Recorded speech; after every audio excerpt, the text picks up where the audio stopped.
वालेकुम लिसनर्स, फरवा हालिद का नॉवल रखी जहां से करीब तर का part 27। So let's get started. Ajmer फजर के वक्त मेरान पैलेस से निकल आया था और अब तकरीबन 12 बजे के करीब वो अपने शहर वाले बंगले पर पहुंचा था। उसका इरादा फ्रेश होकर ऑफिस के लिए निकलने का था। इसी गर्ज से वो अपने रूम में गया था जब कुछ देर बाद उसका मुलाजिम दरवाजे पर नॉक करता उसकी इजाजत मिलने पर अंदर दाखिल हुआ था। साई, नीचे गेट पर कोई लड़की आई है, वो आपसे अर्जेंट मिलना चाहती है। मैंने बताया भी कि आप अभी रेस्ट कर रहे नहीं मिल सकते, मगर वो मेरी बात नहीं सुन रही। ताहिर, जो उसके बंगले की देखभाल के लिए मामूर मुलाजमीन का हेड था, अजमेर से किसी लड़की का मिलने आना उसने इतने सालों में पहली बार देखा था, इसलिए उससे यही लगा था कि कोई वैसे ही होगी। नाम बताया उसने अपना। अपने टाई की नोट लगाते अजमेर ने पलट कर उसकी जानिब देखा था। जी सर, कोई हाइफा नामी लड़की है। ताहिर के नाम लेने की देर थी, अजमेर झटके से पलटता ताहिर को सर्द निगाहों से घूर गया था। तुम जानते भी हो किसके साथ इतना रूड बिहेव करके आ रहे हो तुम? अजमेर का बस नहीं चल रहा था कि हाइफा को अभी तक गेट पर खड़ा रखने के जुर्म में एक पंच तो रसीद कर ही दे। Sorry sir. ताहिर उसके बरहम तासुरात देख हौले से मैंने बनाया था, मगर तब तक अजमेर कमरे से बाहर निकल गया था। हाइफा की उसकी लाइफ में अहमियत का अंदाजा इसी बात से लगाया जा सकता था कि वो उससे लेने खुद गेट तक जा रहा था। अजमेर मेरान अपनी फैमिली के कुछ खास मेंबर्स के अलावा किसी को इतनी वैल्यू नहीं देता था। हाइफा लरसती कदमों से अजमेर के सफेद कलर के बेहद खूबसूरत बंगले के अंदर दाखिल हुई थी। 2 बार उसके कदम लड़खड़ाए थे, मगर उसने बहुत मुश्किल से खुद को कंपोज कर रखा था। बाहर लगी तख्ती पर लिखा उसका नाम देख हाइफा की आंखों में एक बार फिर आंसुओं का सैलाब उमड़ आया था, मगर अपने आंसुओं को दिल में उतारती वो आगे बढ़ गई थी। उससे ये सब करना था, उससे अपनी इकलौती बहन की हिफाजत मरते दम तक करनी थी। अपनी माँ से किया आखिरी वादा निभाना था, फिर चाहे उसके लिए अपना दिल काट कर फेंकना पड़ता। उसकी जिंदगी के सबसे मुश्किल तरीन लम्हे थे ये, जिनमें वो अपनी जिंदगी अपने हाथों से हारने वाली थी। हाइफा वहां खड़ी मुलाजिम के वापस आने का वेट कर रही थी, जब उसे अंदर से मुलाजिम की जगह अजमेर आता दिखाई दिया था। उसे देखकर अजमेर के चेहरे पर एक नरम सी मुस्कुराहट छाई हुई थी। हाइफा ने साफ नोट किया था कि उसकी नजर पड़ते ही अजमेर की आंखों की चमक में मजीद इजाफा हुआ है। हाइफा, यहाँ क्यों खड़ी हो तुम? कम इन प्लीज। अजमेर उसके करीब आते बोला था। जब हाइफा की लाल सूजी आंखों को देख वो लम्हा भर को ठटका था, मगर अपनी बात के जवाब में हाइफा के मुस्कुराकर देखने पर अपनी सोच छिटकता उसे लिए अंदर बढ़ा था। सर, मुझे आपसे बहुत जरूरी बात करनी है। हाइफा उसके साथ ड्राइंग रूम में दाखिल होते ही फौरन अपने मकसद की जानिब आई थी। वो बहुत मुश्किल से यहाँ तक आई थी। जितना ज्यादा वक्त लगता उतना वो कमजोर पड़ती, इसलिए उसने फौरन वो काम करना चाहा था जिसके लिए वो यहाँ आई थी। जी बोले। अजमेर की गहरी निगाहें हाइफा की एक एक हरकत पर नजर रखे हुए थी। क्या आप मुझसे मोहब्बत करते हैं? हाइफा अपने आप को हतीयल मुकान नॉर्मल रखने की कोशिश किए हुई थी और काफी हद तक इसमें कामयाब भी थी, मगर वो और उसे भेजने वाले शायद ये भूल चुके थे कि सामने भी ज़रक निगाह रखने वाला कोई आम खिलाड़ी नहीं खड़ा था। तो क्या तुम्हें मेरे अल्फाज पर यकीन नहीं? तुम्हें प्रूफ चाहिए? अजमेर की नजरें हाइफा की उंगलियों पर टिकी हुई थी, जिन्हें वो मरोड़ मरोड़ कर बिल्कुल लाल कर चुकी थी। जी। अजमेर की बात पर हाइफा ने इस बात में सर हिलाया था। वो दोनों एक दूसरे के मद्दे मुकाबले खड़े थे। अजमेर ने आज पहली बार हाइफा को अपने सामने इस तरह बात करते देखा था। क्या प्रूफ चाहिए? अजमेर की नजरों में एक अज़म नजर आया था। अगर आप मुझसे मोहब्बत करते हैं और मुझ पर ट्रस्ट करते हैं तो आपको अभी और इसी वक्त मुझसे निकाह करना होगा। ये अल्फाज अदा करते हाइफा के दिल के कई टुकड़े हुए थे। अजमेर उसकी बात पर बिना कोई जवाब दिए कुछ पल उसे देखता रहा था। उसी लम्हे उसे कोई मैसेज रिसीव हुआ था, जिसे पढ़ते अजमेर के चेहरे का रंग लम्हा भर को मुतगैर हुआ था, मगर अगले ही लम्हे उसने मोबाइल पर कोई नंबर डायल करते कान से लगाया था। अगले 30 मिनट के अंदर निकाह हुआ और गवाहान का इंतजाम करके अजमेर मेंशन पहुंचो फौरन। अजमेर के फोन पर अदा किए जाने वाले अल्फाज सुनकर हाइफा ने बेयकीनी से उसकी जानिब देखा था। उसे अजमेर के इतनी जल्दी मान जाने की बिल्कुल उम्मीद नहीं थी, जिस बात का यही मतलब था कि अजमेर अभी तक उसके बारे में कुछ भी नहीं जान पाया था। हाइफा ने मुठ्ठियां सख्ती से भींचते अपने अंदर उठते इज़्तिराब पर काबू पाया था। उससे कुछ लम्हों बाद होने वाले निकाह पर खुश होना चाहिए था, मगर उसका दिल खून के आंसू रो रहा था। क्या हुआ Haifa? Are you okay? Ajmer उसकी जर्द पड़ती रंगत देख फिक्रमंदी से बोला था। यस सर, मैं ठीक हूँ। हाइफा बामुश्किल अल्फाज अदा कर पाई थी। तुम अपनी तरफ से इस निकाह में किसी को बुलाना चाहोगी? अजमेर की बात पर हाइफा ने नजरें उठाकर उसकी जानब देखा था। लम्हा भर को वो चौंक गई थी। उसे अजमेर की निगाहों में एक अजीब सा सर्दपन दिखाई दिया था। उसकी आंखों के गोशे लाल थे, शदीद जैसे शदीद गुस्से के आलम में होते थे, मगर उसका लहजा उतना ही नरम था। हाइफा कुछ समझ नहीं पाई थी। हाइफा आज से पहले हमेशा अजमेर के सामने अपने असल किरदार में ही रही थी। शायद यही वजह थी कि अजमेर चाहकर भी उसके इस मासूमियत भरे रूप पर शक नहीं कर पाया था, मगर आज पहली बार वो उन ब्लैकमेलर्स के कहे के मुताबिक अमल कर रही थी और वो खुद भी नहीं जानती थी कि वो कितनी खराब एक्टर निकली थी। भाभी, क्या ये सच है? अजमेर की जिंदगी में वाकई कोई लड़की है? हुमैरा बेगम हैरत और खुशी के मिले जुले तासुरात के साथ बोली थी। वहां मौजूद मीरान पैलेस की बाकी खवातीन की कंडीशन भी कुछ ऐसी ही थी। अजमेर मीरान के किसी लड़की के हवाले से तस्वुर ही उनके लिए नहायत खुशकुन था, वरना जब भी उससे शादी का पूछा जाता तो जवाब में उसका गुस्सा देखने को ही मिलता था। पता नहीं वो कौन खुशनसीब लड़की से अजमेर मीरान की चाहत हासिल है। आपको अजमेर से उसकी एक तस्वीर तो ले लेनी चाहिए थी। अब हम सब इतना सब्र कैसे करेंगे? आमना बेगम से भी खामोश नहीं रहा गया था। जैसे अजमेर घर के हर फर्द का खुद से बढ़कर ख्याल रखता था, वैसे ही बाकी सबको भी वो बेपनाह अजीज था। उसकी खुशी सबके चेहरों पर रौनक बिखेर गई थी। थैंक गॉड, लाला को भी कोई लड़की पसंद आई। सब लोगों में से सबसे ज्यादा एक्साइटेड जनीशा ही थी, जिसे चंद दिनों में अपने होने वाले निकाह के बजाय अजमेर के लिए बहुत खुशी महसूस हो रही थी। अल्लाह का लाख लाख शुक्र है कि वो मुझे मेरे बच्चों की खुशियां दिखाने वाला है। मेरे अजमेर ने अब तक की जिंदगी में बहुत मुश्किलात देखी हैं, बहुत जगह उसे तकलीफें बर्दाश्त करनी पड़ी हैं। उस लड़की को मेरे बेटे के हक में बेहतर साबित करना मेरे मौला।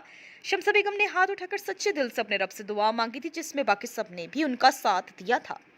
वो सब खवातीन ड्राइंग रूम में ही बैठी 2 दिनों बाद होने वाले सुहान और जनीशा के निकाह की तैयारियां डिस्कस कर रही थी। शम्सा बेगम ने कल ही कॉल करके शहर के 2 मशहूर डिजाइनर्स को बुलवाया था, जिन्होंने अभी कुछ देर में अपने जदीद ड्रेसेस के साथ पहुंचना था। वो सब अभी इसी इंतजार में बैठी थी जब 4-5 मुलाजिम बामुश्किल एक भारी लहंगा लिए अंदर दाखिल हुए थे, जिसे देख सब खवातीन के मुंह खुले के खुले रह गए थे।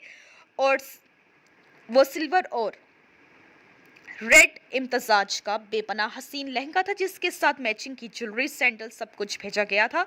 ये कहां से आया है? शम्सा बेगम ने सवालिया नजरों से मुलाजमीन को देखा था।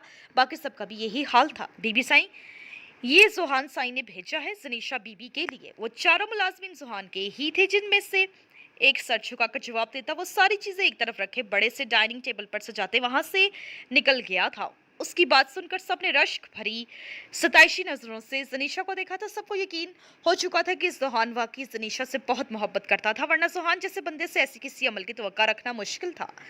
जनीशा सबकी शौक ने उसने खुद पर महसूस करती बुरी तरह शर्मिंदा हुई थी। मलिक सुहान को कभी किसी की परवाह नहीं रही थी, मगर उसे महसूस हो रहा था कि वो ऐसी हरकतें करके उसकी हालत खराब करने का इरादा रखता था। अजमेर के कहे के मुताबिक उसका खास आदमी फैसल अगले आधे घंटे में निकाह खान के साथ अजमेर के कुछ मोअज़्ज़िज़ दोस्तों को लिए हाजिर हो चुका था। अजमेर का बेहतरीन दोस्त नसीर अपनी बीवी को भी साथ लाया था, ताकि वो निकाह के टाइम पर हाइफा के साथ हो। हाइफा अपनी मखसूस सियाह शॉल में चेहरा छुपाए बैठी थी। उसने नसीर की बीवी साइमा को भी अपना चेहरा नहीं दिखाया था। वो इस वक्त जिस तकलीफ से गुजर रही थी, ये उसका रब जानता था। कुछ लम्हों बाद मौलवी साहब रजिस्टर लिए अंदर दाखिल हुए थे। निकाह के बोलों पर रजामंदी में जवाब देती हाइफा निकाहनामा पर साइन कर गई थी। अपना आप अजमेर मीरान के नाम लिखवाने पर उसका दिल एक बार जोर से धड़का था, लेकिन अगले ही लम्हे वो बिल्कुल साकित हो चुकी थी। वो जानती थी कि ये निकाह उसकी जिंदगी में खुशियों की नवीद बनकर नहीं आने वाला था, बल्कि ये उसके लिए एक भयानक हकीकत साबित होने वाला था, जिसका एहसास अभी से ही उसकी सांसें जकड़ने लगा था। मौलवी साहब के जाने के बाद भी वो बुत बनी उसी जगह बैठी रही थी। साइमा ने उसे 1-2 बार मुखातिब किया था, मगर उसकी जानिब से जवाब ना पाकर वो खामोशी से रूम से निकल गई थी। हाइफा अपना एक काम कर चुकी थी, अब उसे अपना अगला काम सर अंजाम देना था। उसने इर्द गिर्द देखते अपने हैंडबैग को तलाश करना चाहा था, जब अचानक इस ख्याल के आते कि वो अपना हैंडबैग बाहर अजमेर के ड्राइंग रूम में छोड़ आई है, वो फौरन अपनी जगह से उठती बाहर की तरफ भागी थी। ड्राइंग रूम में कदम रखने से पहले उसने अंदर झांका था। वहां इस वक्त कोई भी नहीं था, शायद सब लोग निकाह के बाद जा चुके थे। हाइफा ने अंदर जाते साइड टेबल पर रखे अपने पर्स को उठाते उसमें मौजूद अपनी मतलूबा शय के होने की तस्दीक की थी। हाइफा को अजमेर कहीं नजर नहीं आ रहा था। जब कुछ देर बाद उसे मुलाजमा चाय की ट्रे सजाए अंदर आते दिखाई दी थी। हाइफा खामोश नजरों से चाय के मग को देखने लगी थी, जो मुलाजमा एक उसके लिए और एक अजमेर के लिए बनाकर गई थी। हाइफा ने इर्द गिर्द से नजरें बचाते अपने बैग से मतलूबा गोलियां निकालते सामने रखे अजमेर के कप में एक आधी गोली मिला दी थी। ये वो जहर की गोलियां थी जो उन ब्लैक मेलर्स की जानिब से भेजी गई थी। उनके मुताबिक हाइफा का अजमेर की चाय में 7 से 8 की तादाद में गोलियां मिलानी थी, तभी वो असर करती, मगर हाइफा ये मरकर भी नहीं कर सकती थी। उसने अजमेर के कप में सिर्फ गोली का इतना हिस्सा मिलाया था जिससे वो सिर्फ बामुश्किल बेहोश हो पाता, जबकि बाकी की 10 गोलियां उसने बड़े ही पुरसुकून अंदाज में अपनी चाय में मिक्स कर दी थी। अपनी जिंदगी के 2 कीमती तरीन लोगों को बचाने के लिए वो अपना आप कुर्बान करने वाली थी।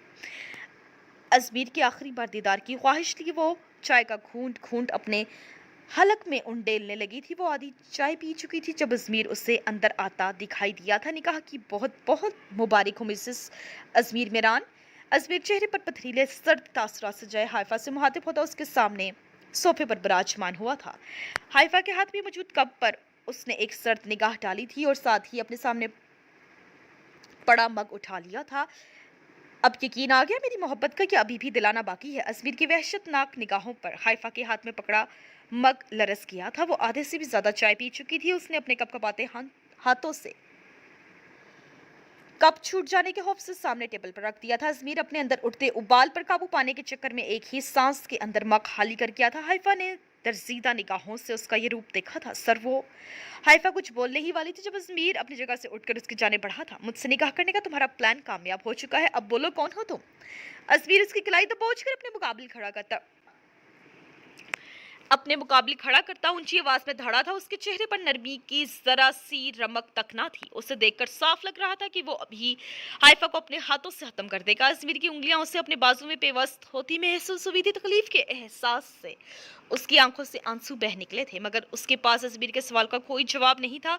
वो बस यकटुक डबडबाई आंखों से अपने महबूब का हुबरू चेहरा तक जा रही थी। उसके पास वक्त कम था, मगर जितना था वो अजमेर मेरान के करीब ही रहकर गुजारना चाहती थी। क्या हुआ? हैरत हो रही है कि मेरी चाय में शामिल की जाने वाली तुम्हारी जहर से मैं अब तक मरा क्यों नहीं? अजमेर थोड़ी सी दबोच कर उसका चेहरा अपनी जानिब उठाता हाइफा को अब गहरा झटका दे गया था। तो वो ये भी जानता था कि हाइफा उसे जहर देने वाली है, फिर भी उसने निकाह किया था। क्या वो उसके एक तवाइफ होने के बारे में जान चुका था? हाइफा कितने ही लम्हे बेयकीनी से उसे तके गई थी। वो कुछ समझ ही नहीं पा रही थी कि अगर अजमेर सब जान चुका था तो अब तक उसे अपने हाथों से खत्म क्यों नहीं कर रहा था। कई सवाल थे जो उसके अंदर सर उठा रहे थे, मगर वो चाहकर भी ये सब अजमेर से पूछने की हिम्मत नहीं कर पा रही थी। इस वक्त उसे सिर्फ अजमेर को खुद से नफरत का एहसास दिलवाना था। हाँ, मुझे हैरत हो रही है क्योंकि आपका मरना मेरी ज़िंदगी के लिए बहुत अहम है। मेरे पिछले इतने दिनों की मेहनत के बाद ही तो मैं इस मुकाम तक पहुंच पाई हूँ। अजमेर मेरान को अपनी मोहब्बत के फ्रेम में फंसाना आसान काम थोड़ी था। हाइफा उससे अपना चेहरा आज़ाद करती जहर खुंद लहजे में बोलती अजमेर को मज़ीद आग लगा गई थी। वो जो काफ़ी हद तक इससे हाइफा की मजबूरी समझ रहा था। उसके लहजे में अपने लिए इतनी नफरत देख उसका अपनी मोहब्बत से रहा सा भरम भी टूट गया था। किसके कहने पर यह नाटक किया है तुमने?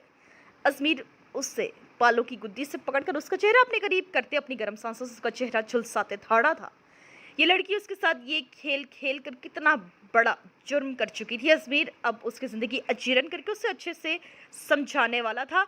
हाइफा से उसकी इस जानलेवा कुर्बत के आगे बोलना महाल हुआ था। उसके होंठ कपकपाकर रह गए थे।